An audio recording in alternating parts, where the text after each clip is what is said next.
बिस्मिल्लाहिर्रहमानिर्रहीम। अस्सलाम वालेकुम दोस्तों। अफगानिस्तान क्रिकेट टीम के साबिक कप्तान असगर अफगान ने अपनी रिटायरमेंट की वजह बयान कर दी है।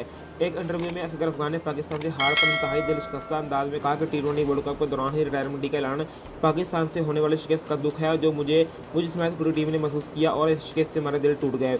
उन्होंने कहा कि पाकिस्तान से मैच में हम बहुत ज़्यादा रंजीदा हुए और यही वजह है कि मैंने रिटायरमेंट का फैसला किया है। असगर अफगान का कहना था कि ये मेरे लिए बहुत मुश्किल फैसला है मगर अब मुझे रिटायर होना चाहिए। मैं अब नौजवानों को मौका देना चाहता हूँ और ये उनके लिए बेहतरीन मौका है। जबकि बहुत से लोगों ने मुझसे इस वक्त रिटायरमेंट पर सवाल किए मगर मैं इसकी वजाहत नहीं कर सकता। वाज़ेह है कि टी20 के सुपर 12 मरहले में पाकिस्तान ने सनसनीखेज मुकाबले के बाद अफगानिस्तान को शिकस्त दी, जिसमें आसिफ अली ने एक ओवर में 4 छक्के लगाकर मैच का पांसा पलट दिया।